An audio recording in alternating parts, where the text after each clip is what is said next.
כשאתה רוצה לעשות משהו, אם יש לו גם איזשהו קשר לציבור, אז אתה חייב את הציבור איתך. יריב לוין אמר דבר כזה, אם אני עושה את הרפורמה המשפטית בכנסת, ויש לי רוב בכנסת, הקואליציה היא קואליציה שמוכנה לקדם את הרפורמה המשפטית, אז שם אני עובד. 64, יש 64. כן, הוא עשה טובה שהוא יצא במסיבת עיתונאים והתקן את כולם, תראו, זה הרפורמה המשפטית בכותרות, מה שאנחנו הולכים לעשות. מזל שהוא לא הגיש רק הצעת חוק ואמר, הנה, הצעת חוק, בוא נתקדם, דיון בכנסת ביום זה וזה. הוא לא רתם את הציבור לדבר הזה. ושמה הציבור הימני פספס את הרפורמה המשפטית, ברתימת הציבור.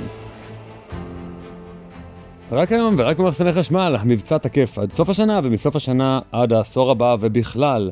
למה אנחנו זוכרים את הקמפיין הזה או את הקמפיין הגאוני של עוף בשקל של רמי לוי, או בפרק הזה בעצם אנחנו נלמד אתכם איך אנחנו משקיעים כסף ושיזכרו אותנו ולא שאנחנו נשקיע כסף ושהוא ילך לפח, או יותר מזה בדרך כלל להשקיע פחות מדי כסף, ואז בגלל שלא השקענו מספיק זה הולך לפח, כי לא לקחנו אנשי מקצוע ואנחנו לא מבינים בתחום שבו אנחנו מתעסקים.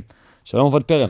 שלום תמיר, תודה על ההזמנה. כן, בוא נתחיל בנקודה הכי טריגרית. היית דובר של ימינה, נכון? ימינה, ככה של בנט, התמודדת עם קמפיין הנוכל, עבודה לא בדיוק הכי פשוטה להגן בתוך המגזר או בתוך, נקרא לזה הימין מרכז, על מישהו שבסופו של דבר הראה מסמך לציבור ואחר כך התנהל נגדו קמפיין די מתוחכם, למען האמת. קמפיין אינטנסיבי בעיקר. זה לא רק מתוחכם, קמפיין אינטנסיבי, וקמפיינים כאלה הם קמפיינים שנוגעים בציבור, במיוחד כשהם אכזריים במרכאות, זאת אומרת שהם חד משמעיים. לא התנהל בהתחלה, או בימין גם היום, לא מתנהל על ביבי קמפיין שקרן בן שקרן. אם הקמפיין הזה היה מתנהל, הוא היה מוצלח לא פחות מאשר קמפיין הנוכל, וגם לא מתנהל קמפיין על יאיר הטיפש, או יאיר החלול, או כל מיני דברים כאלה. על כל הפוליטיקאי כמעט אפשר להגיד מילים כאלה חד משמעיות, לא נעימות, וכל פוליטיקאי יש טיפה עשן. טיפה עשן. כן, באנו לדבר אבל היום, נמשיך לדבר על ימינה, אני חושב שבהמשך, אבל באמת באנו לבוא ולפרוס בפני הציבור את כל התחום הזה שנקרא בכלל קמפיינים תקשורתיים הסברתיים, קמפיינים שקשורים נגיד חמאס is ISIS, קמפיינים שקשורים לעולם המסחרי, קמפיינים שקשורים למחירות הכי רגילות בעולם. באופן כללי הציבור לא כל כך מודע על כמה קמפיינים עובדים עליו במקביל, וכמה אתה יודע מה, אפילו כאילו כל במה היא בעצם קמפיין, למרות שעושים נגיד סתם פרק הכי אינטלקטואלי בעולם על הפדרליסט או זה, בעצם מדובר פה גם כחלק מניסיון למכור איזושהי אידיאולוגיה, איזושהי מחשבות, ולא סתם איזה משהו שהוא תמים. יכול להיות שאני נגיד בא ממקום תמים, או אולי באתי ממקום תמים ועכשיו כבר פחות, אבל בסופו של דבר תמיד יש קמפיין, ושאלה היא האם הוא מוצלח או אם הוא פחות מוצלח. פשוט מאוד. קודם כל מהעיניים של הצרכן. יש שני סוגים של קמפיינים, הקמפיינים שמעניינים אותי והקמפיינים שחופרים לי. רוב הקמפיינים, בדרך כלל כצרכן, הם קמפיינים שסתם מציקים לנו. וחבל. קודם כל חבל סתם כי זה מציק, אבל קודם כל חבל מהעיניים של המפרסם. חבל על הכסף. חבל על הכסף, המפרסם. תתמקד בקהל שלך, עם מה שמציק להם, ועם הפתרון שאתה יכול לתת להם. ואז לא תציק לאנשים אחרים, לא תבזבז כסף בלהציק לאנשים אחרים, ואתה תרוויח יותר כסף. כל העולם הזה ייראה טוב יותר, ואנחנו נהיה ממוקדים עם אנשים ועם המסרים שאיתם אנחנו עובדים. ניקח סתם לדוגמה, רדיו. ברדיו פשוט אין מידע. עשיתי מחקר השנה, שקשור לפרסום ברדיו, כי בעצם פרסום שאני מציע פה בעל המשמעות, אז צריך להראות למפרסם, מדוע מול פרסום ברדיו זה פרסום יותר טוב. אז גיליתי שהנתונים שיש ברדיו, זה מסקר שנקרא TGI, הסקר הזה נעשה חצי שנה אחורה. זאת אומרת, נגיד שעכשיו בא איזה שהוא מפרסם, והוא רוצה לפרסם משהו בנובמבר 2023, כלומר, ממש חודש אחרי המלחמה. האם הרגלי ההאזנה של הציבור השתנו בעקבות המלחמה? כנראה שכן. האם סקר TGI רלוונטי לפני חצי שנה? לא. ואז אתה בעצם מפרסם, אומר לך, בימי חמישי, במשבצת הזאת, שזה כבר החליפו משבצת, כי פתאום, לא יודע, זוהיר בהלול הוחלף ברינה מצליח. אז עכשיו, המאזינים של זוהיר בהלול לא הלכו לרינה מצליח, למרות שזו אותה משבצת. אין מספיק מידע. ואז אתה בעצם לא יודע מי מאזין לך ברדיו עכשיו, כי זה נתונים לפני חצי שנה. אתה גם לא יודע הרבה, כי זה בסך הכל סקר, זה לא נתוני אמת. נגיד יוטיוב נותן נתוני אמת, כמה אחוז בדיוק גברים, נשים, מאזור המרכז, מאזור יהודה ושומרון, ירושלים. יוטיוב שזה גוגל, יש לנו את אותו דבר גם עם מטא, ויש לנו עם טיק טוק, ויש המון המון המון כלים, יש המון כלי פרסום דיגיטליים, רדיו, פרינט, זאת אומרת בעיתונים, שלטי חוצות, שלט באיילון, לשים על גשר, לחלק פליירים. יש כל כך הרבה כלי פרסום, וצריך לדעת להשתמש בהם נכון. אם אתה אומר, טוב, זה כלי פרסום שאני מכיר, או אני יודע איך לעשות את הכלי הזה, כי יש פה בית דפוס, אז בוא נעשה שם פלייר, או אני מכיר את מי שעושה פרסומת בגלי ישראל, אז בוא נפנה אליו והכל בסדר. זה מתכון מוצלח מאוד להפסיד כסף. אתה צריך לפנות לאנשים בצורה הנכונה. פרסום ברדיו לבד, רק פרסום ברדיו, בדרך כלל, 99% מהמקרים נועד לכישלון מוחלט. כי אם אתה מפרסם ברדיו, ואתה יושב לאנשים פה, זאת אומרת, אתה צריך לפרסם ברדיו המון, כדי שיזכרו אותך. נגיד רפאל אלפרין. לדוגמה. או הפרסום ברדיו עובד. כן. או מחסני חשמל, כמו שפתחנו.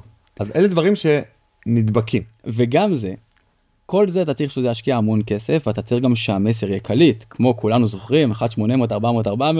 AIG. תודה רבה. כולם זוכרים. לא דיברנו על זה בשיחה המקדימה, שיהיה ברור. אבל זה משהו שכולם זוכרים, גם אינטרנט רימון אגב. וגם אז אחרי שהשקעת כל כך הרבה במסר קליט, מסר קליט לקהל שלך, שהוא יודע מה אתה רוצה להציג לו, כמו לבנת פורן, אז אתה צריך שיהיה קל לפנות אליך. זאת אומרת, החלטתי שאני רוצה ללכת למפרסם, אני צריך לעשות גוגל, להגיע אליו. אם הוא לא נמצא בתוצאה הראשונה, ובתוצאה הראשונה קל לי לראות איפה אני משאיר פרטים, וקל לי להשאיר שם פרטים, פספסתי את הבן אדם שהגעתי אליו ושכנעתי אותו שרוצה לפנות אליי. עכשיו אני צריך לזכור עוד כל מיני דברים, כמו לדוגמה, כשאני מפרסם ברדיו, מה הבן אדם הזה עושה כשאני מפרסם ברדיו? האישה באמצע הבישולים, סליחה על הזה, והגבר עכשיו נוהג, או זה לא יכול להשאיר פרטים כי הוא לא עם הפלאפון ביד. מה הבן אדם עכשיו עושה בזמן שהוא שומע אותי?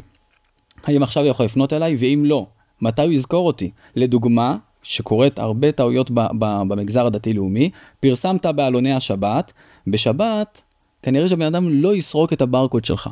שמת QR קוד במודעה, לא יסרקו את זה בשבת בבית הכנסת בזמן קריאת התורה. זה שהם קוראים בקריאת התורה זה אחד, הם לא סורקים. האם אחרי זה הם יראו אותך עוד פעם, והם ידעו לפנות אליך? האם זאת השפה גרפית? האם זה מזכיר, זה מהדהד? זה יכול להדהד אפילו בצבע. סתם, רק הצבע. תחשבו, נגיד, האם ראיתם את הצבע הזה? אי פעם אצל מישהו, אצל משהו, האם זה מזכיר, האם זה מותג. האמת לא חשבתי על זה בעצמי. כנראה סלקום. נכון? עכשיו חשבתי על זה רגע. סלקום שילמו. לא הכנתי את זה מראש, אני רוצה רגע שזה יהיה ברור, את האנקדוטה הזאת, אבל אם אני זוכר נכון, הייתה זו תלונה של הרשות השנייה, כנגד סלקום, ששילמה לכוכב הבא, או נולדו לרקוד, או משהו כזה, 1,000,000 שקל למהלך העונה של אותה תוכנית, בשביל שישימו רק את הצבע הסגול, הצבע הזה, אצלם בסט. לא את המילה סלקום, לא כלום, רק את הצבע. והצבע עצמו כנראה היה שווה לסלקום 1,000,000 שקל, שהם ידעו שיפנו אליהם לאחר מכן. כן, אז יש הרבה אלמנטים של פרסום שחלקם גם מוגזמים, כמו שהזכרת גם עוף בשקל. הם טובים, הם לא תמיד טובים ולא טובים לכולם. אבל לכן צריך לדעת גם להשתמש נכון בכלי הפרסום, אבל גם לעשות מינימלי מאוד, זה ודאי לא חכם. זאת אומרת, אם אתה תשים עכשיו, כמו שאמרתי מקודם, 2 פרסומות ברדיו, לא תביא מזה כלום, זרק את הכסף לפח. אם תשים הודעה אחת בעלוני השבת, וזהו, מה יצא מזה? איפה אתה תפגוש את האנשים? מה אתה מנסה להוציא מזה? אלא אם כן אתה רק מנסה קצת לגרום לאנשים מחשבה. אפילו טיזר לא צאים רק פעם אחת בעלוני השבת היום. אתה יודע, זה ממש מזכיר לי שלפני כמה זמן רציתי להירשם לאיזשהו שירות, לאיזשהו מנוי לאיזה מקום, לא על המשמעות, אבל כן כדאי. והשארתי התחלה של פרטים בשביל לבוא ולהגיע לאשראי. זאת אומרת, השארתי פרטים, היה נקסט, לחצתי נקסט, באתי להכניס לאשראי. רגע לפני שלחצתי אישור, כבר האשראי היה בפנים, הכל היה בפנים. אמרתי לעצמי, לא, אני אוותר על זה עכשיו, אני אמצא את זה בערך אחרת, אני לא יודע, לא צריך את זה. למחרת בבוקר קיבלתי טלפון. מעולה. אתמול יצא לי להיכנס, ראיתי מבצע, באמת מבצע אחלה, מתאים לי, דרך מועדון בהצדעה, ואני איש מילואים, אז נכנסתי למבצע הזה לרכוש. אני יושב בספה בבית בערב, די מוטש מיום עבודה מאוד עמוס וארוך, ואני נכנס בפלאפון לעשות את הרכישה, ואני צריך למלא את הפרטים, זה לא ממלא לי לבד כמו שאני רגיל, ואז גם את האשראי הוא ביקש, וגם זה לא מייל לבד, למרות שהוא רשום לי, שמור לי בפלאפון, בדרך כלל אני משלם אשראי, אני ממלא את הפרטים, אני לוחץ על המקום של מילוי פרטים, קופץ לי הפרטים, רק זיהוי פנים, או הפלאפונים הפחות חדשים, אז טביעת אצבע או קוד, וזה הכל מתמלא לבד. עכשיו מבקש מספר אשראי, אני לא זוכר מספר אשראי בעל פה, פספסו לקוח. בדבר הזה צריך להיות מאוד מאוד ברורים ועקביים, ולעבור על כל השלבים בפרסום שלנו. הזכרת מקודם את הגרפיקה, וזה נכון, זה הגרפיקה, זה איפה אני מפרסם, כמות הפרסומים שלי, מה המסר, ואיך הוא מובא לאנשים, וגם השלבים הבאים, כמו האתר אינטרנט.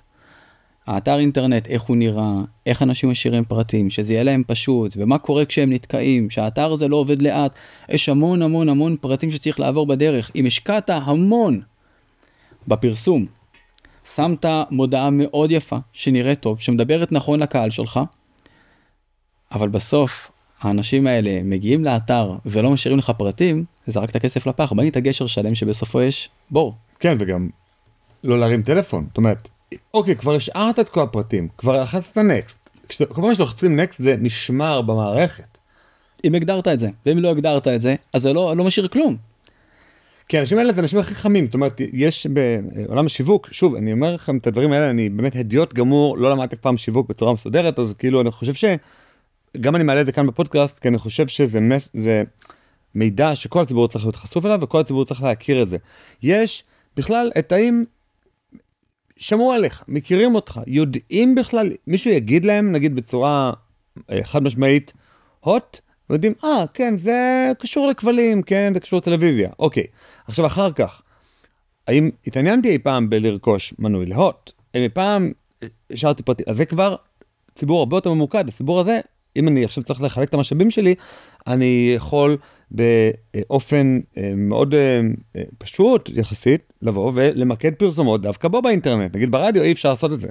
אבל מי שישאיר פרטים, אני יכול אפילו להרים לו טלפון, אני יכול להתחיל לשים אותו לדיוור כזה או אחר, אני יכול להציע לו מבצעים, אני יכול שיקפוץ לו איזה פופ-אפ, שרק השבוע, אני יכול לתת לחודש ראשון חינם. זאת אומרת, האנשים האלה, הם אנשים שיותר שווה להשקיע בהם.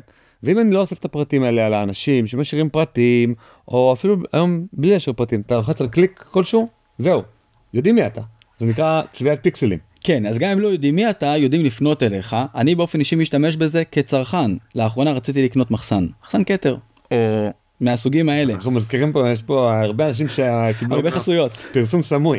ואני נכנס, ובמקום עכשיו להתחיל לעשות השוואת מחירים, ויש באמת המון אנשים שמוכרים את המחסנים מהסוג הזה, והמון מבצעים. עכשיו אני לא יושב על זה ויבדוק. אז מה שעשיתי, הפעלתי את האלגוריתם, נתתי לו לרדוף אחריי, לימדתי אותו שאני רוצה מחסן, פעם בשנייה אחת, לימדתי אותו שאני רוצה מחסן כתר, שמתי את זה בצד, ולמחרת בערב, פיניתי לי זמן, עברתי על כל המבצעים שקופצים לי, היה פרסום שקפץ לי, כי הם יודעים לפרסם את עצמם טוב, כל מיני חברות. והחוכמה היא גם להשתמש בדברים האלה, עכשיו אני כמפרסם. אגב, הפרסום הזה שחוזר לאותו קהל יעד, הוא פרסום הכי זול, וכמובן הכי ממיר, וגם הכי פחות מציק לאנשים כמו שפתחנו. ועכשיו כמה מילים אני נותן החסות לפרק זה. הפעם אני רוצה להמליץ לכם על אלעד שואלי, מומחה לאוטומציות שמתמחה במיוחד בבוטים לוואטסאפ ובאינטגרציות עם מערכות נוספות. כמו בכל חסות, אני ממליץ רק על דברים שבדקתי אישית בפועל. במקרה של אלעד הוא ממש הפך לספק של על המשמעות. אם נרשמתם למנוי וקיבלתם מיד הודעת וואטסאפ נחמדה ואוטומטית עם מייל אוטומטי לאפליקציית הפודקאסטים, זה בדיוק מסוג הפתרונות שהוא יוצר. אלעד עושה קסמים באוטומציה ומספק פתרונות מותאמים אישית שחוסכים המון זמן ועבודה ידנית ובעיקר כאב ראש אדיר. אם אתם מחפשים דרך לייעל תהליכים בעסק שלכם, אני ממש ממליץ לכם לפנות אליו. ליצירת קשר בוואטסאפ 054-243-8624 או ב-QR קוד המופיע על המסך עכשיו. ואם גם אתם רוצים לפרסם לעשרות אלפי מאזיננו האיכותיים, ועל הדרך גם לתמוך בעל המשמעות, צרו קשר עם ג'ו, הפרטים בתיאור הפרק. היה לי לקוח שהיה צריך נרשמים ללימודים אצלו, ועל כל נרשם ללימודים הוא הרוויח המון כסף, גם כמובן מהנרשם ומהמדינה, המדינה שממנה לו את הלימודים האלה, כי זה לימודים חשובים. והוא פנה אליי שאני אעשה לו פרסום. היה תקציב פרסום שאנחנו הגדרנו ביחד בשביל להגיע ליעדים שלו, תקציב פרסום לא מדי גדול, אבל תקציב פרסום מספק. עבדנו גם בפרינט, גם בעלוני השבת, בעיתונים, וגם בדיגיטל, וגם יחסי ציבור. קודם כל אפיינו מה אותם אנשים, אותם תלמידים פוטנציאליים, מה הם צריכים, מה הם מחפשים. אני לא פונה למי שלא מעניין, מתעניין ורלוונטי אליו. אנחנו רוצים להגיע לאנשים בצורה נכונה, אפיינו מה מעניין אותם, איפה הם נמצאים, איזה כלי תקשורת הם צורכים, ושם דיברנו אליהם באמצעות מודעות, דיברנו אליהם באמצעות יחסי ציבור, זאת אומרת תקשורת, ערך מוסף שאני מביא ומדבר עליו, וזה מעניין באופן כללי, ובעיקר את הקהל הזה, וגם דאגתי, כמו שאמרת, לצבוע פיקסלים. דאגתי שמי שיתעניין כבר, אנחנו נדע לפנות אליו עוד פעם ולהזכיר לו, שומע, וזוכר שקראת עלינו כתבה, אנחנו פה, תשאיר פרטים. ודאגנו להביא אנשים לאתר של הלקוח, אבל מהיום הראשון אמרתי ללקוח, תקשיב, האתר לא באחריותי, מי שבנה אותו, האתר הזה נפתח נורא לאט. האתר הזה עולה לאט, אתה יכול לפספס שם אנשים, ויש בעיה יותר גדולה. עד שהאתר עלה לי, אני לא רואה איפה להשאיר פרטים, יש המון פרטים על המסלולים, ועל הלימודים, ומה היה בשנה שעברה, ומי הרב שמלמד, ואיפה אני משאיר פרטים. ועד שאני מגיע לאיפה להשאיר פרטים, הטופס הזה לא טוב. לא נוח להשאיר בו פרטים. ושם אתה מפספס אנשים, אני מבקש שתתקן את זה. והוא אמר לי, בסדר, תתחילו את הקמפיין, אנחנו נראה, אבל אל תתעכב, כי אנחנו חייבים תלמידים מהר. והלקוח תמיד צודק, אז אנחנו התחלנו בקמפיין. והגענו לקהל הזה, צבענו קהלים, הגענו לקהלים האלה פעם שנייה, פעם שלישית, ואנשים נכנסו לאתר. עכשיו, הדיגיטל זה מאוד פשוט. אתה יכול לראות כמה אנשים ראו את המודעה, כמה זמן הם ראו את המודעה, כמה פעמים ראו את המודעה, כמה אנשים הקליקו על המודעה, נכון? כמה אנשים הגיעו לאתר, כמה זמן הם צופים באתר, אם יש לך סרטון, כמה זמן הם צפו בסרטון, וכן הלאה וכן הלאה, דברים שאתה רואה שיש בהם איזושהי בעיה, זאת אומרת, כמות אנשים שהקליקה וכמות אנשים שצפתה באתר לא תואמת, או לא מספיק קרובה, אתה לומד מה אתה צריך לשנות, אולי טיפה את הטקסט, אולי טיפה את התמונה, אולי טיפה את הגרפיקה, אתה מדייק את עצמך. זה נקרא A/B טסטינג. כן. זאת אומרת, אתה עושה פעם אחת עם גרפיקה סגולה, פעם אחת עם גרפיקה כחולה, פעם אחת עם הפונט הזה, פעם אחת עם הפונט הזה, פעם אחת עם פופ-אפ, פעם אחת בלי פופ-אפ. כן, אז אתה משתדל לעשות כמה שפחות משחקים כאלה אם אתה בא מדויק מלכתחילה. זאת אומרת, התוכנית הזה כמו שצריך, אבל אתה מסתכל ואתה אומר כן, אני טיפה צריך לשנות. אנחנו כאילו מדברים על שמרנות כמשהו שהוא נקרא לזה, אתה יודע, בעולם הפוליטי, בעולם של מדיניות ציבורית, רגע, אנחנו שמרנים, אנחנו לא בדיוק רוצים טרנסג'נדריות יקריאו סיפורים לנכדים, לא, זה לא שמרנות, זה נגזר מתוך השמרנות, אבל השמרנות היא גם בעסקים, היא לא, תמיד נשאר עם הפליירים, לא, זה טיפשות, זה לא שמרנות, אלא שמרנות באה ואומרת, אחד העקרונות אולי הכי ראשונים והכי זה שיש לנו בעיית מידע, אנחנו בתוך הראש שלנו, גם אם יוצג לנו כל המידע, הבאנו לנו, הנה הספר, תלמד את כולו בעל פה, עדיין הספר הזה לא מייצג את המציאות אחד לאחד, וגם בעולם הפרסום, אם אתה בא הכי מדויק, הכי זה, עם סוללת אנשי מקצוע, כמו ארגוני השמאל שנדבר עליהם עוד מעט, עדיין יש לך בעיית מידע, אתה לא יודע מה בדיוק עובד. ולכן אתה שם נגיד QR קוד, אתה שם 10 שונים על 10 מודעות שונות, נגיד בתוך עלוני השבת, אתה יכול לבקש, נגיד שהיה אפשר להדפיס 10 QR קודים שונים, ואתה רואה מה יותר עובד. יותר מזה, אני פעם שמתי ללקוח מספרי טלפון שונים, ליד ה-QR קוד אתה שם מספר טלפון כי אתה רוצה שאנשים יהיה להם יותר נוח לפנות אליך, שמתי מספרי טלפון שונים, כולם הגיעו לאותה מרכזייה בסוף כולם הגיעו לאותו טלפון שמצלצל, ואותם אנשי מחירות, אבל אני יכולתי לדעת מכל עלון שבת, כמה אנשים התקשרו, והמדידה הזו היא מדידה חשובה, בשביל לדעת מה לדייק, איפה להשקיע כסף, ופחות להשקיע כסף.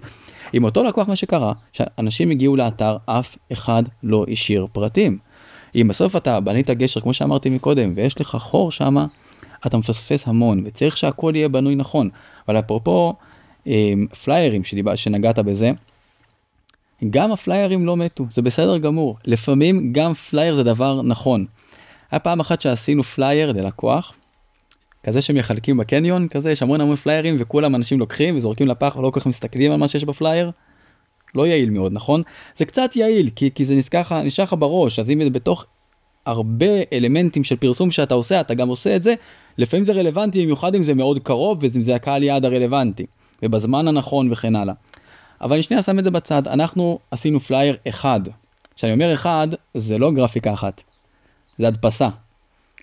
הדפסנו עותק אחד של הפלייר הזה, והבאנו אותו במקום למישהי שתחלק, הבאנו אותו למישהי שהסתובבה, ושאלה אנשים, זה היה לחנות נעליים. והיא פנתה לאנשים שהיא חושבת שהיא הקהל יד, והגדרנו מי הקהל יד של אותה חנות נעליים, ובכל הרחובות הסמוכים, היא פנתה לאנשים רלוונטיים, או לנשים רלוונטיות, והיא אמרה, סליחה, אתה יודע איפה החנות נעליים הזו? יש כתובת למטה, אבל לפני הכתובת, בכל הפלייר יש המון תמונות שמסקרנות את הקהל יד.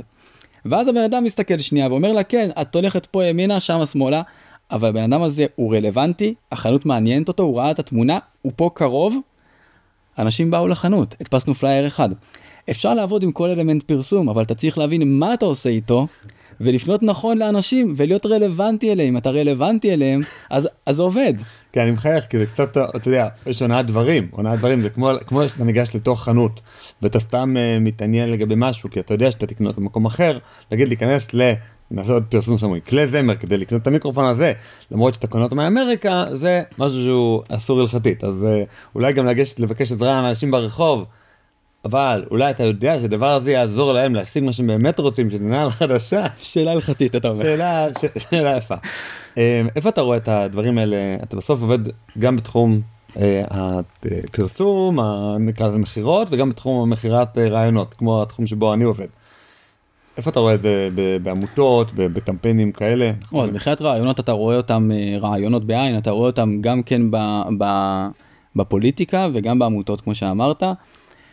בעמותות יש המון עמותות שרוצות להעביר מסר, שזה תפקידם. זה לא רק אגב עמותות, גם לפעמים חברות שהן צריכות לחנך שוק למשהו מסוים, ובעיקר אתה רואה את זה אצל פוליטיקאים. להעביר מסר לקהל יעד הנכון, אתה צריך קודם כל בתוכן. זאת אומרת, כתבות, רעיונות בכלי התקשורת. זה הכלי הכי טוב להעביר מסרים. צריך לעשות את זה טוב, צריך לעשות את זה נכון. המון בציבור הדתי, בעיקר אני רואה את זה, חוששים מהתקשורת. חוששים שיצא רעיון לא טוב, שיצא עוין. לפעמים גם אני שומע אמירה כזאת של, לא, אבל התוכנית הזאת, כמה אנשים כבר שומעים את התוכנית הזאת, וכן הלאה. האלמנטים האלה של הפרסום הם אלמנטים מאוד מאוד חשובים ואי אפשר לוותר עליהם. במיוחד אם אתה גם ככה, הנושא שעליו אתה מדבר, הוא נמצא בכלי התקשורת. אני אתן רגע דוגמה, הרבנות הצבאית. בתקופה שאני הייתי בקבע ברבנות הצבאית, הייתי בלשכה של הרב אייל קרים, הרב הראשי לצה"ל. כשהרב אייל נכנס לתפקיד, הרבנות הצבאית לא נגעה בתקשורת, חששה מהתקשורת. לא התקרבה לתקשורת.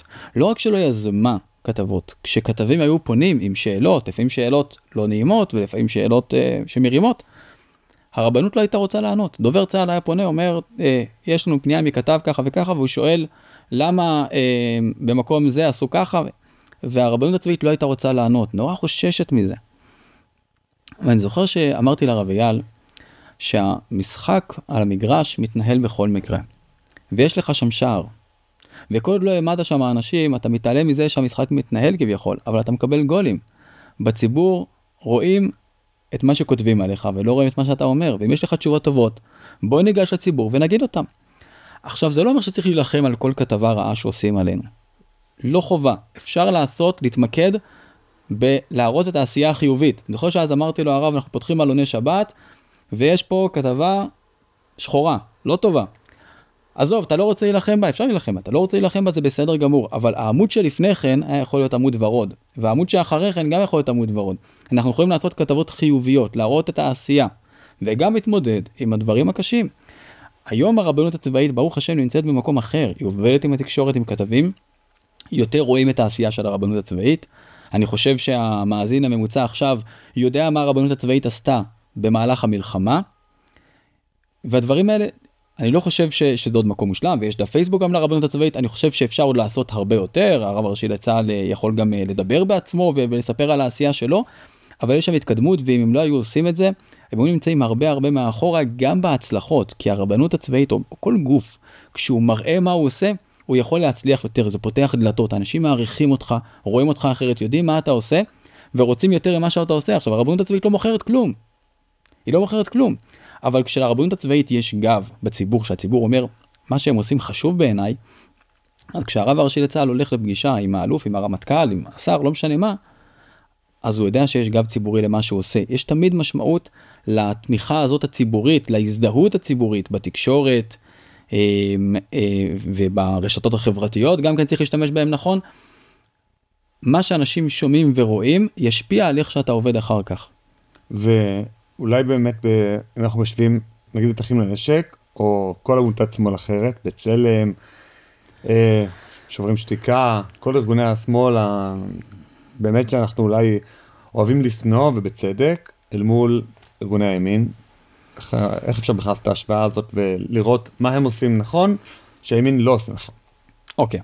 קודם כל, בצורה הפשוטה, הם עובדים בכל הכוח. הם עובדים בכל הכוח, הם לא עושים חצי דרך אף פעם. ודיברנו מקודם על חצי דרך. עכשיו בוא נדבר על דרך מלאה.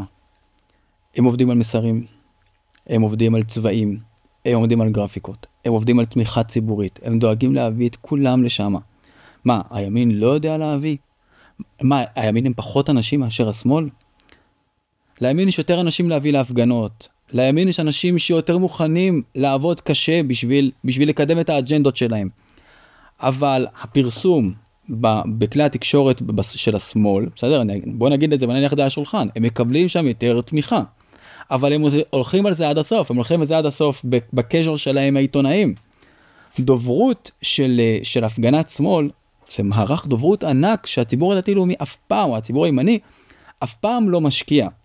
עכשיו אפשר להתבכיין ולהגיד, כן, אבל אנשי התקשורת בתקשורת המרכזית הם אנשי שמאל. נכון. והם מסקרו את השמאל יותר.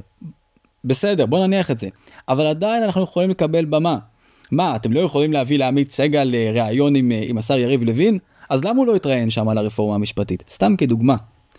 הציבור הימני, ובאופן יותר ממוקד אפילו הציבור הדתי-לאומי, לא עושה קמפיינים עד הסוף. לא משקיע מספיק בקמפיינים, לא משקיע מספיק בדעת הקהל, ואז הוא בוכה על זה שדעת הקהל לא מספיק איתו. נכון, באמת יריב לוין, אני חושב התראיין רק פעמיים לאורך כל הרפורמה, שזה בעצם השנה וחצי האחרונות.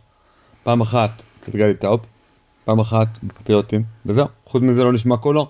הוא עמד על פודיום בכנסת, וזה הכל. זאת אומרת, תראה, אני אחבר את זה גם עכשיו לכל... אתה יודע מה, אפילו לא רק שהוא לא התראיין, הוא גם לא הזמין אנשי תקשורת, הוא לא הזמין 1, 2, 3, הוא לא הזמין אנשי תקשורת, משפיענים, ראשי עמותות. חבר'ה, יש לנו פה עכשיו את הרפורמה, אלה, זה דף המסרים. זאת אומרת, אין לא רק שאין דף מסרים. זה נקרא שיחת רקע. אין מכונת רעל, מדברים על מכונת רעל, נכון, בשמאל יש מכונת רעל. אצלנו, הלוואי שהייתה מכונת אמת, מכונת רעל, מכונה כלשהי, מכונה מקולקלת, כלום, אין מכונה. תראה, אני באופן אישי נגד מכונת רעל, ודיברנו על זה בהתחלה, נגעת בזה רגע. אני חושב שזה לא נכון לעבוד ככה, אבל בוודאי, שהיה צריך לעבוד עם התקשורת. כל דבר, באופן מוחלט, כל דבר, זה קשור לרפורמה ליריב לוין ולפוליטיקאים, וזה קשור גם עם בעלי עסקים ולראשי עמותות ומנהלי עמותות. כשאתה רוצה לעשות משהו, אם יש לו גם איזשהו קשר לציבור, אז אתה חייב את הציבור איתך. יריב לוין אמר דבר כזה, אם אני עושה את הרפורמה המשפטית בכנסת, ויש לי רוב בכנסת, הקואליציה היא קואליציה שמוכנה לקדם את הרפורמה המשפטית, אז שם אני עובד. 64, יש 64. כן, הוא עשה טובה שהוא יצא במסיבת עיתונאים והתגן את כולם, תראו, זה הרפורמה המשפטית בכותרות, מה שאנחנו הולכים לעשות. מזל שהוא לא הגיש רק הצעת חוק ואמר, הנה, הצעת חוק, בוא נתקדם, דיון בכנסת ביום זה וזה. הוא לא רתם את הציבור לדבר הזה. ושמה הציבור הימני פספס את הרפורמה המשפטית, ברתימת הציבור. אגב, עכשיו אני חושב שנתניהו מפיק את הלקחים, הוא נמצא בארצות הברית, ישב עם טראמפ נתן שם כותרות, ונתניהו דאג להתקשר לראשי הקואליציה, ולדאוג שבתקשורת ישמעו את כל מה שהוא אומר על זה. והוא התראיין רק לפוקס ניוז, הוא לא התראיין לאף ערוץ ישראלי, למרות שכל הערוצים שלחו כתבים, גם הערוצים המגזריים אגב, שלחו כתבים לבית הלבן ללוות את נתניהו שם, הוא לא מתראיין לאף אחד שם, הוא התראיין רק לפוקס ניוז לבינתיים, נכון לעכשיו, אבל הוא העביר שם מסרים שצריכים לשמוע בישראל, והדוברים שלו דואגים שישמעו אותם בישראל, בדיוק מה הולך להיות עם עזה ומה הולך להיות עם סעודיה. כן. זאת העבודה נכונה, הרי בסוף שם הדברים נסגרים, בבית הלבן, אבל הוא חייב תמיכה ציבורית, הוא מבין את זה היטב.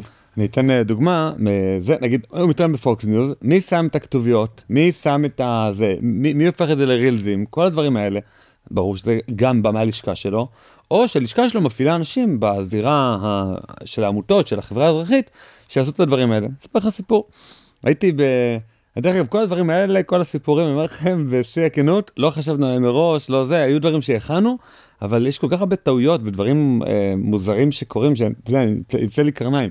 הייתי בכנס מאוד נחמד, מאוד מושקע, במלון שנקרא וולדורף אסטוריה, מלון מאוד, אתה יודע, מכובד, אולי המלון הכי מכובד בישראל, לעשות בו כנסים. זה, יש ארוחת ערב טובה, הכל מושקע, מטופח, תגשם, מעוצב, באמת, ליגה אחרת. ובאמת מי שעשה את זה, גם אתה עובד איתו, ליגה אחרת, הכל טוב. אני בא, מדבר עם אחד האנשים שם שארגנו את הכנס, אני אומר, אוקיי, אני עומד לעלות לבמה, עוד מעט, מה עומד, כאילו, נגיד שתצא כותרת, יכול להיות שתצא פה איזה כותרת, משהו חזק, כי עכשיו אנחנו לקראת הבחירות בארצות הברית, וזה, מה יקרה עם הכותרת? מישהו אוסף את זה, מישהו הופך את הווידאו הזה שמשודר כרגע בלייב לערוץ יוטיוב שהוקם לפני 5 דקות, שאין לו צופים, ודואג להפיץ פה רילזים, יש פה כאילו מין חדר אורחים שדואג עכשיו, הרגע, להפיץ 40 רילזים מכל הכנס הזה, שהיו בו פוליטיקאים בכירים, ואנשי תקשורת בכירים, לא. אני אומר, רגע, אבל מה, עשינו את הכנס רק ל-200-300 איש שהגיעו לכנס? מה, רק בשביל הארוחת ערב הבשרית הנחמדה שקיבלנו? בשביל זה הכנס? הכנס בשביל להשפיע. ואם אתה לא עושה את הרילזים האלה, אתה לא מוציא כותרות, אין דוברות, אז למה עושה את כל הכנס? כל הכנס הוא בשביל אני לא מבין, כאילו, איך פספסו את הנקודה אולי הכי מרכזית בכנס. היית עושה את זה באיזה, לא יודע, מרתף של מלון אחר, לא במלון הכי יפה בירושלים או בכלל, סתם מלון מאפן, היה יותר טוב, עם הדוברות. אני לא אתייחס ספציפית לכנס הזה. לא, אבל לא חשפתי את שמו. נכון. אבל אנחנו יודעים על מה מדובר, ואני חושב שבכנס הזה בכל זאת כן יצאו כותרות, גם בכלי תקשורת מאוד מובילים, אבל חד משמעית היה אפשר לעשות בזה הרבה יותר בתקשורת. אם זה היה כנס של השמאל, בכנס הזה, כמו שאמרת, מאחורה, היה יושב צוות עורכי וידאו, צוות שמוציא הודעות לעיתונות בלייב, ובכלל היו נוכחים שם הרבה עיתונאים שנמצאים פיזית שם במקום. וזה לא כנס של השמאל, לא תקציבים של השמאל, לא התעניינות של השמאל, אז יצאו משם כמה כותרות וזה לא מספיק. לא, אבל אני חושב שבאותו תקציב היה אפשר לעשות פי 3 או פי 4 מבחינה של רעש תקשורתי, או פי 10 או פי 20. לא היה את אתה יודע, מה זה משמרת של עורך וידאו? מה זה? זה אפילו לא משמרת. 4 שעות, שישב שם עם הלפטופ שלו, ויכין בקאפ ווינג או בקאפ קאט או באיפה שהוא רוצה, שיכין סרטונים. מה הסיפור? 34-5 אנשים. מה, זה עוד 10,000 שקל? מה, לא היה את 10,000 שקל האלה? היה אפשר לעשות את זה בכלילות את הדבר הזה. אבל אני חושב שכאילו ברגע שאתה עושה דברים בצורה לא מקצועית, שוב, גם אני לא מקצוען בדוברות, בדברים האלה, אני לא עובד בזה, אני לא כמוך, לא זה, אבל יש דברים קטנים שראיתי וחוויתי בניסיון התקשורתי הקצר שיש לי. וזה כל כך כואב לי לראות שאתה יודע, עושים דברים בצורה לא מקצועית, דברים בסוף מגיעים בסוף לפח. איך כן, אגב, לוקחים רעיון אחד, והופכים אותו לקמפיין תקשורתי, זאת אומרת שכל כלי התקשורת מדברים עליו ואתה גוזר את הקופון שרצית, זאת אומרת אתה מעביר את המסר שרצית להעביר. אני אתן לך רגע דוגמה, יוסי דגן שם יעד במועצה אזורית שומרון, 1,000,000 תושבים בשומרון. זה יעד כמובן לא לימים הקרובים, זה יעד ארוך טווח שכלל תוכניות שבניית ערים ותוכנית שכוללת רכבת ותחבורה כמו שצריך שם בשומרון. אולי גם נמל. נמל תעופה. לא, נמל תעופה יש שם. בית חולים בשומרון, שאגב בית חולים הזה כבר התחיל לקרוא מאור וגידים. באריאל. תוכנית שלמה, 1,000,000 תושבים בשומרון. ומהתוכנית הזאת אפשר, אתה יודע, להוציא, טוב, 2 כתבות, לספר לכלי התקשורת, לא כל כלי התקשורת יפרסמו את זה ככה, כי כאילו צריך משהו חדש, בנוסף לכלי התקשורת שפרסם לפני כן. יש דרך לקחת את המסר שלך ולהכפיל אותו. זה היה קמפיין שעשינו אותו במשך כמה שבועות. כי אם אתה לוקח את זה ואתה אומר, רגע, אוקיי, מה ההשלכות של הדבר הזה? ואתה, אני לא אכנס פה לפרטים, אבל אתה מבין היטב מתוך הקמפיין הזה, מה הדברים שאתה יכול לעשות. אתה יכול להוציא ידיעה אחת על עצם התוכנית, וידיעה אחת על ישיבת ממשלה שדנה בזה, לגרום כמובן לישיבה כזאת, ותמיכה של שרים, ובחינה של איך שדה תעופה זה יכול לקום בשומרון עם כל הסכנות הביטחוניות, ומכתב יוסי דגן שלח מכתב לנשיאת בית המשפט העליון, בבקשה להקים בית משפט שלום בשומרון, במסגרת תוכנית 1,000,000 בשומרון, צריכה לתכנן את זה, וכן הלאה וכן הלאה. זה הגיע למצב, אגב, מוצלח מאוד. לא כל המאזינים שלנו מן הסתם מכירים את הקמפיין 1,000,000 בשומרון, כי הם לא היו קהל היעד. הקהל היעד של הקמפיין הזה... אתה מאזין שאומר, רגע, אני לא שמעתי פעם על הדבר הזה. אתה אומר, זה היה מקצועי, זה היה מושקע, אתה אומר, יש לך אינטרס אישי, אתה עשית את זה. נכון, אבל הקמפיין, חגי אורן גם בעיקר עשה שם את האסטרטגיה, הקמפיין הזה נועד למקבלי ההחלטות, ומקבלי ההחלטות היו מעורבים בקמפיין הזה, ראו את הקמפיין הזה, שוב כמובן כדי שהם יראו את זה אני צריך להיות גם בעיתונים, גם באיילון, בעלוני השבת, וכמובן הרבה בכלי התקשורת, היינו בערוץ 12, היינו בישראל היום, בוויינט וכן הלאה, אבל בסופו של דבר איך אנחנו יודעים שזה עובד? כשמתכנסת ישיבת ממשלה מקבלת החלטה שתומכת בקמפיין, ותומכת בקבלת ההחלטה של יוסי דגן, מיליון בשומרון, זה קמפיין שעובד. הקמפיין שאתה בונה אותו, דיברנו מקודם על גשר, שאתה בונה את כל המסלול, את כל התוכנית, ואתה דואג שהכל יעבוד בצורה שלמה, ואתה רואה מההתחלה את השלב האחרון. ואם אני שוב חוזר רגע למה שדיברנו מקודם לפרסום, מהרגע הראשון של מה בכלל אני אומר לקהל יעד שלי, מי זה הקהל יעד שלי, איפה אני פוגש אותו, ואתה חושב גם על השלבים האחרונים. הבן אדם נכנס לאתר, השאיר פרטים, ומי מתקשר אליו, ומי מדבר איתו בסוף. כי גם אם בסוף אני עשיתי קמפיין מאוד מוצלח, והבאתי לך את כל הלידים שבעולם, קיבלת אנשים ששמו את המספר טלפון שלהם, תחזרו אליי, זה מעניין אותי. אבל מתקשר אליהם מישהו שלא יודע למכור, מישהו שלא מכיר את המוצר, או לא יודע לעשות את השיחת טלפון הזאתי, פספסת את הכל. וזה קורה הרבה, שכשלא רואים את כל המסלול, ומסתכלים על זה כקמפיין. לא עושים את האסטרטגיה הזאת. ולמה זה לא קורה? זאת אומרת, מה, יש אנשים מהשמאל יותר חכם, הימין יותר טיפש, השמאל יותר מקצועיים, למה הדברים זורמים, נקרא לזה בקמפיינים תקשורתיים של השמאל, צורה הרבה יותר טובה? נכון, הם שולטים בתקשורת, בסדר, אני מבין, אבל היום יש כל כך הרבה דרכים לעקוף את התקשורת המוסדת, ולפעול דרך דברים שהם שמה, פשוט שמה כדי להשתמשו בהם, אבל לא משתמשים. זו שאלה די פסיכולוגית, שקשה לי לענות עליה באופן מוחלט, אבל אני חושב שקודם כל יש, אני רגע אגיד בשוליים, יש גם במגזר, גם בימין וגם במגזר הדתי, קמפיינים שעובדים נכון, שעושים אותם כמו שצריך, אבל בהחלט כמעט ולא רואים את זה. אני חושב שזה בעיקר, שזה בעיקר חוסר אמונה. אנשים לא מספיק מאמינים בזה. איך אמר לי לאחרונה לקוח, מישהו שרצה שנעבוד ביחד, ואמרתי לו איזושהי תוכנית אסטרטגית, והוא אמר לי, מה, פרסום באינסטגרם? אני כבר נכוויתי שם פעם אחת. עכשיו, מה זה נכוויתי? הוא קיבל, הוא עשה פרסום, והאנשים האלה לא השאירו פרטים. אבל הפרסום הזה לא היה טוב, כי הוא עשה את הגרפיקה בעצמו, בקנווה בבית. לפעמים קנווה בבית זה בסדר, אבל לפעמים זה לא בסדר. אם אתה רוצה להראות משהו מאוד מקצועי, זה לא בסדר. אני חושב שאנשים שבימין יש יותר פחד מהכישלון, או פחד מה יקרה, כאילו שאנשים לא יבואו, ואז הם משקיעים פחות, וכשהם משקיעים פחות, אז באמת הם נכשלים. זה מה שקורה. עכשיו, אם אתה מלכתחילה, אתה הולך בצורה הזאת, אז אתה לא השקעת שוב במסר, לא השקעת בגרפיקה, אז באמת זה לא כל כך עובד, ואז אתה אומר, זה לא עבד, אז גם הפעם הבאה שאתה מנסה לעשות את זה, אתה לא משקיע. ואז גם התורמים שאתה מביא, הם תורמים פחות משמעותיים. יש משהו אחד שאני חושב שהוא מאוד בסיסי בהבנה בעולם הפרסום. אני אתן רגע דוגמה. מסעדה. בסדר? אם אתה רוצה ללכת למסעדה ואתה נכנס לאתר של המסעדה או פוסט של המסעדה בפייסבוק, אינסטגרם, ואתה רואה תמונה, בסדר? של מנה לא מאוד מגרה, אז מה אתה חושב? מסעדה לא משהו, נכון? אם אתה רואה שהאתר לא כל כך מושקע, אז אתה אומר, טוב, מסעדה לא משהו. אותו דבר אגב, שמעתי את זה לאחרונה מחבר שהוזמן לחתונה, שהזמנה לא הייתה משהו. הזמנה לא הייתה יפה, והוא אמר לי, תשמע, לא השקיעו בחתונה הזאת. עכשיו תראה, זה שהזמנה לא מושקעת, הזמנה של החתונה, או מושקעת אבל לא לטעמך, לצורך העניין זה לא אומר שהדי-ג'יי או הנגנים לא יהיו משהו, נכון? זה לא אומר שהחברים לא יודעים להרקיד, נכון? זה לא אומר שהשף לא יודע לבשל.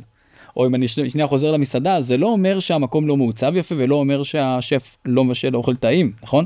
זה לא אומר שהשירות של המלצרים לא טוב. אבל יש לנו, כולנו, לבני האדם, איזושהי התניה בראש. ואם אני רואה משהו אחד שהוא לא טוב, אז כנראה גם השאר לא טוב. לפעמים זה גם נכון, כי לפעמים בעל העסק, הוא לא משקיען, הוא לא הולך עם הדברים עד הסוף. ולפעמים הוא כן השקיע בדברים הנכונים, ורק בפרסום הוא לא השקיע. ושם נעוצה ההבנה של הלקוח שלך. כי אם הלקוח שלך מבחינתו, אתה לא השקעת, גם אם אתה השקעת את כל העולם, אתה המרצה הכי טוב שיש, אבל הפרסומת שלך להרצאה היא לא מספיק מעניינת, מספיק טובה.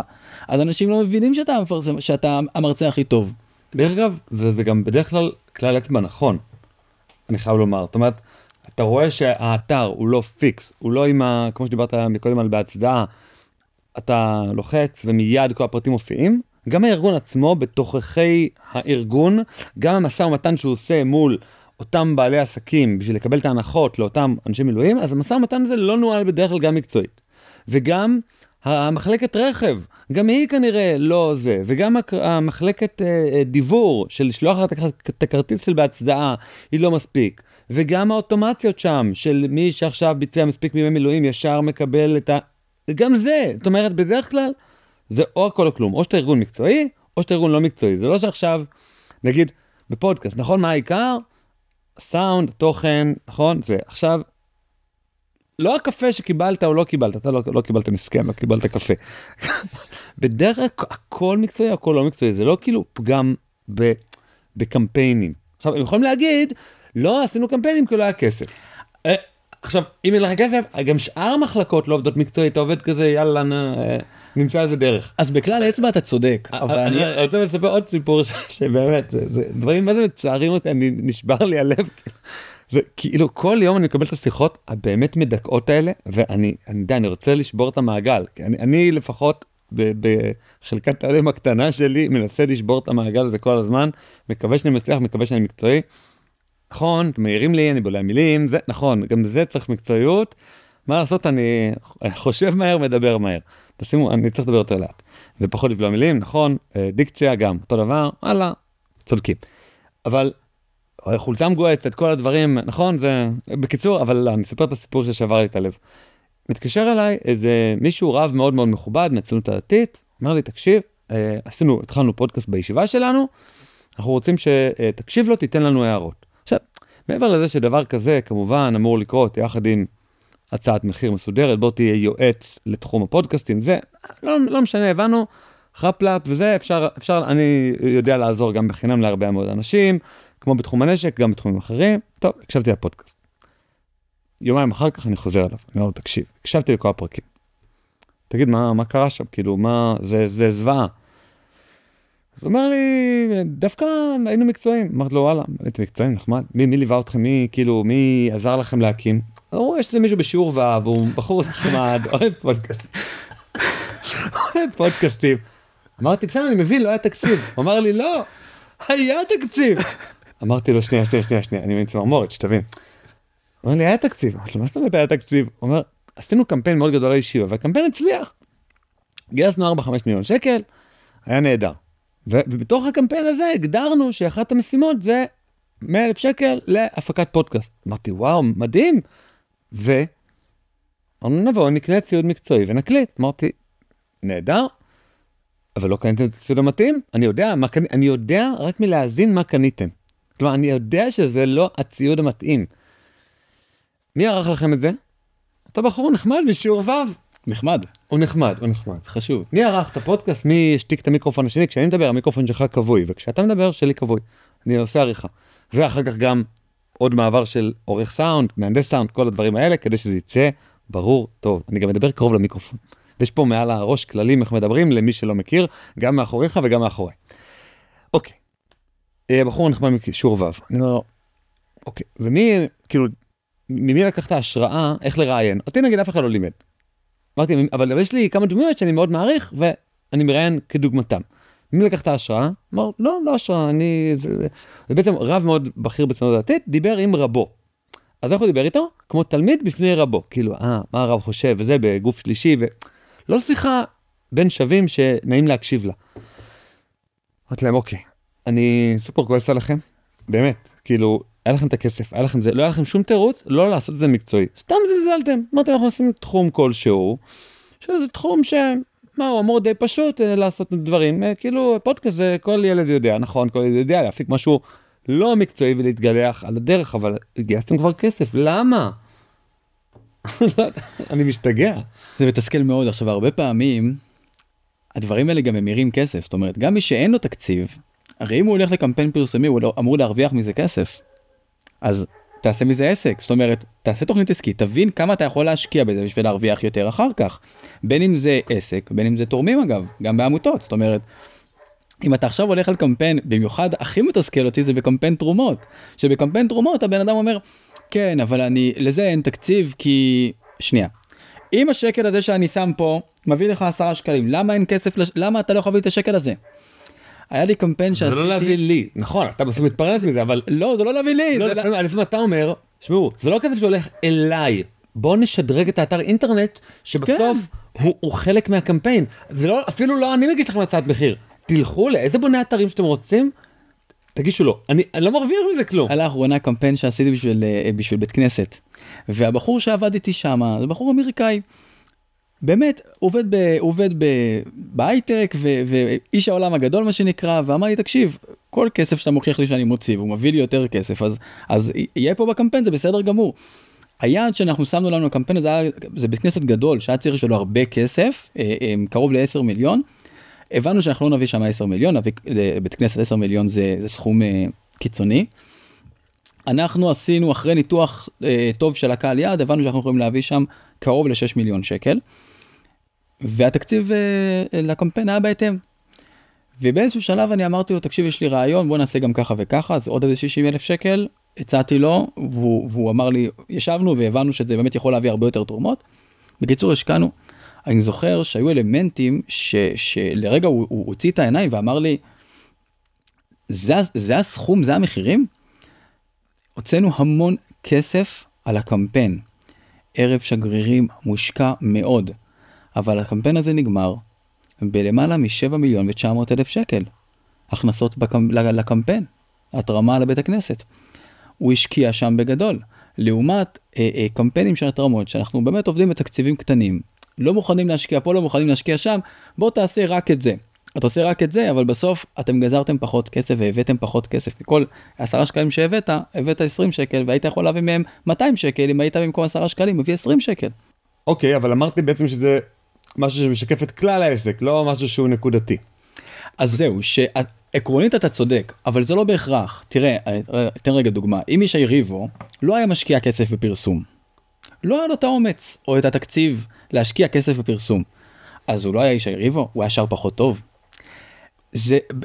אתה צודק שבדרך כלל כשבעל עסק לא הולך עד הסוף, אז הוא לא הולך עד הסוף בפרסום, והוא לא הולך עד הסוף בהשקעה שלו בלקוח, וכן הלאה וכן הלאה. זה נכון הרבה פעמים, אבל אם אתה שואל אותי מה ההבדל בין הימין לשמאל, בין הציבור הדתי או לציבור החילוני, אני חושב ששם אפשר לשים את האצבע, שהרבה פעמים דווקא שם משקיעים מאוד מאוד מאוד בליבה, במוצר שהם נותנים, בתוכן שהם נותנים, בהשקעה שלהם בלקוח, אבל הם מזלזלים בפרסום. הם לא מספיק משקיעים באיך שהם נראים בעיני הציבור, בנראות שלהם האישית, בנראות של העסק שלהם, בנראות של האתר שלהם, בנראות של הפרסום שלהם. שם הם לא משקיעים. וזה הפספוס הכי גדול, כי אז אנשים אומרים, כמוך, אז העסק הזה לא משהו, וחבל כי השקעת כל כך בליבה, כתבת את הספר הכי טוב, הישיבה שלך היא הישיבה הכי טובה, המוצר שייצרת הוא הכי טוב, אבל אנשים אומרים, זה לא משהו, הנה, תראה את הפרסום, זה לא משהו. כי עשית את זה בקנווה. כלומר, גם אם זה לא, אולי אפשר להגיד, דווקא במקומות שבהם זה לא נכון, שבהם זה כן הישיבה טובה, זה כן הזמר הנהדר, זה כן זה, אז הרסת על עצמך, בגלל התמונה המטופשת, באתר של המסעדה, למרות שזה המסעדה הכי טובה והכי כיפית, לא השקעת באתר, שכאילו, אתר זה מאסט. לא השקעת, אתה יודע מה? בגוגל מפס. עכשיו, אם אין לך יועץ, כאילו, לא יודע, אם אתה לא אדם לומד, נגיד, אני את כל הדברים שאני יודע באמת, לא לקחתי יועץ, אני מצטער, אני לא שם, אני לא לקחתי יועץ, לא אסטרטג, לא זה, אבל אני אדם לומד, אז כמו אבל אתה מתייעץ עם אנשי מקצוע, אני יודע חברים כזה, אבל אתה מתייעץ. אני יודע שאני צריך, אני יודע, בוא נגיד, אני מקבל מאות וואטסאפים ביום, מאנשים שיותר נודניקים, פחות נודניקים, אנשי מקצוע, כל מיני, ואני יודע לבוא ולהתייחס לכל העומס הזה, וללמוד ממנו. גם, תראה, אני עשיתי לאחרונה. גם את הלוגו, מי שייצב, זה איש פרסום מקצועי והכל, שפשוט שלח לי לוגו מוכן, בלי תהליך אפיון, עיצוב, אסטרטגיה. אבל למה לא עשית את זה בקנווה? הלוגו הראשון היה בקנווה. כן? הוא שלח את זה חצי שנה אחרי שהתחלתי, פתאום פף. בסדר. וואלה, אחלה, אהבתי. ההתחלה של פודקאסט בכל מקרה היא תמיד עד שאנשים לומדים ומאזינים ומבינים שזה משהו... במיוחד הייתי מורה, בלי קביעות. בלי צילום, בלי זה, הלכתי לאנשים עם המכשיר הקלטה, שזה בכלל מכשיר הקלטה, עם הסלולרי, התחלתי אחי, אבל הייתי לבד על המגרש, 2019, זה לא היום שכל אחד יש לו פודקאסט. כן, לא, אבל כשהגעת לרמה, אתה עושה תוכן ברמה מאוד מאוד גבוהה, ואם הוא לא היה מוגש ברמה גבוהה, הוא לא היה נראה מספיק טוב, אז אנשים גם היו מתייחסים לתוכן כאילו זאת הרמה, וזה הפספוס הגדול, כשהשקעת כל כך בליבה שלך, אבל המסביב, תראה, אני עשיתי לאחרונה ניתוח לייזר, לעיניים, סערת משקפיים, והשקעתי, כן, אתה הולך לניתוח, אתה עושה את זה עד הסוף, והרופא נותן לך מרשם לטיפות עיניים, ותרופות שאתה צריך בעצם לקחת, בשביל לעבור את הניתוח הזה בצורה נכונה. עכשיו, כשאתה קונה את הטיפות האלה, אחד מהבקבוקונים של הטיפות, זה רק כדי טיפה להקל על הכאב, וזה עולה, אני חושב, איזה 100 שקל לכל בקבוקון, והייתי צריך לקנות איזה 4 כאלה. זה סכום. איך אני רואה את האנשים האלה בציבור שחוסך את הכסף, איך אני רואה את זה שאומרים, טוב, את הבקבוק הזה אני לא צריך, אני אקנה את האנטיביוטיקה, אבל את הבקבוקון הזה של 100 שקל אני אוותר עליו. אתה הולך לאיש מקצוע? אתה הולך על מהלך, תעשה אותו עד הסוף, וזה בדיוק אותו דבר. תראה, אצלנו יש ככה לקראת סיום, איזשהו קטע שבו אנחנו מדברים בפלטפורמה מיוחדת שנקראת על המשמעות פלוס, זה בעצם הדרך שלנו לממן את כל העשייה פה ולקחת אנשים מקצוע גם. הפלטפורמה הזאת בעצם זמינה למנויים, אנחנו מזמינים אתכם ממש להצטרף ולעזור לנו גם לקבל את התכנים האלה, אבל יותר חשוב מכל התכני פרימיום, תתמכו בנו. אם מה שאנחנו עושים חשוב בעיניכם, תתמכו בנו בלי קשר למתנות שאנחנו מרעיפים עליכם חזרה. על התמיכה הזאת אני אוסיף משהו מאוד מאוד פשוט, דיברנו על אתרים, באתר של על המשמעות אתם יכולים להיכנס וזה ממלא 3 לחיצות, זה ממלא את הפרטים שלכם לבד, את פרטי האשראי שלכם לבד, תבחרו כמה כסף אתם תומכים, חשוב. ותנחשו מה קורה אם אתם נוטשים לפני שאתם מאזינים את האשראי, אז כן, אנחנו מרימים טלפון, אז אל תיכנסו אם אתם לא מתכוונים להשלים. אל תנטשו.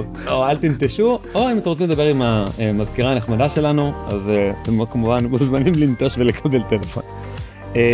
היית יועץ של ממשלת בנט, דובר, התמודדת עם הקמפיין של הנוכל. ספר לנו על זה. היי, אם האזנתם עד לפה, ממש אשמח שתקדישו עוד דקה אחת מזמנכם. תיכנסו לקישור, כאן למטה, ותתמכו בנו באמצעות מנוי לעל המשמעות פלוס ב-60 שקלים לחודש. המנוי יעניק לכם גישה מלאה ליותר מ-200 פרקים בלעדיים של הפודקאסט, שתוכלו להאזין להם באפליקציית הפודקאסטים האהובה עליכם. בנוסף, המנוי יאפשר לכם להצטרף למפגש הזום השבועי של קהילת על המשמעות. כל פעם נפגשים ולומדים יחד נושא אחר, ויש גם זמן לשאלות ולדיון בלעדי למנויים. כמו כן, כל מי שמנוי לעל המשמעות פלוס נהיה שותף בהחזקת הפודקאסט ככלי תקשורת עצמאי ובלתי תלוי, שיקדם את הרעיונות שאנחנו מאמינים בהם. אז יאללה, הקליקו כאן והצטרפו אלינו לעל המשמעות פלוס, נחכה לכם.